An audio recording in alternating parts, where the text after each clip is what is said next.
Now that we've had time to plan our character's movement throughout the scene, we can go ahead and start animating some stuff. First and foremost, let's try moving our character as a whole through the scene as we planned. This is what the root bone was made for. The root bone of a character allows us to move the character as a whole without worrying about any other bones lagging behind. So let's select the root bone and start translating it along the path that we determined our character should take. While you can rotate before you start animating, it's important, in my opinion, that we do not rotate or scale the root bone during this process.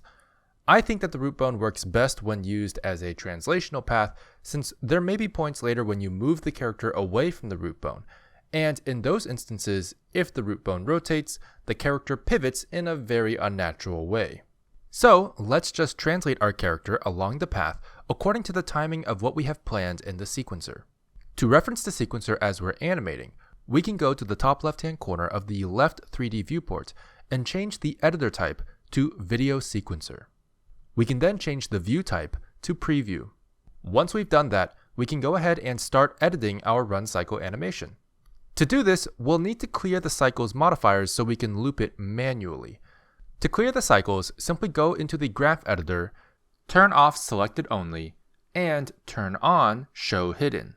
Press Alt-H to unhide any curves, and then select all the keyframes with the A hotkey. From there, you can press Shift-E and select Clear Cyclic.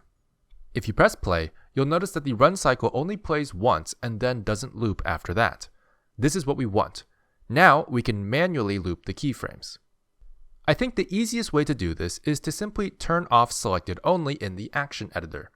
Turn on Show Hidden, lock the channel for the root bone, select all the keyframes using the A hotkey, and then duplicate all of these keyframes with Shift-D.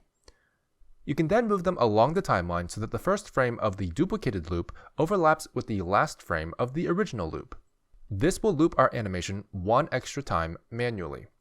And we can repeat this process however many times we need to for however long our character will be running for. I'm going to repeat it until she needs to start jumping to get on top of the dumpster here. From this point, I'm going to start animating as I normally would, setting key poses, blocking, splining, and polish.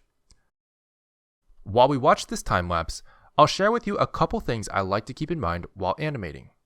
When animating a new pose from a previous pose, I recommend moving the center of gravity, or the torso bone in this case, before anything else. This is because the center of gravity is typically the bone with the most agency in humanoid characters.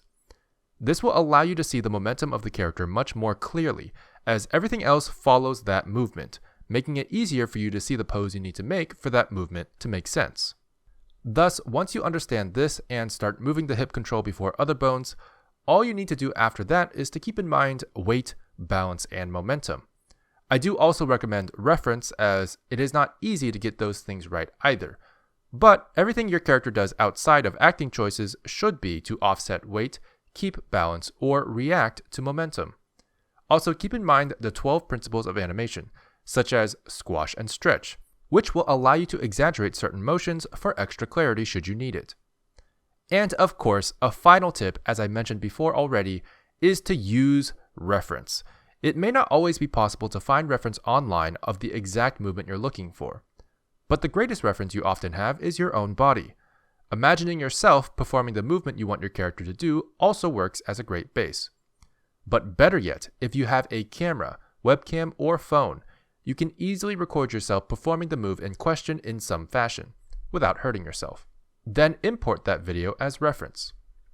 But looking up reference online is always a safe bet to try if you can't do the move yourself. For example, parkour has great reference if you just look up parkour videos on YouTube. I used several parkour videos as reference when I animated this sequence, so I recommend you do as well. In the next video, I'll be finishing the animation to a point for this first character.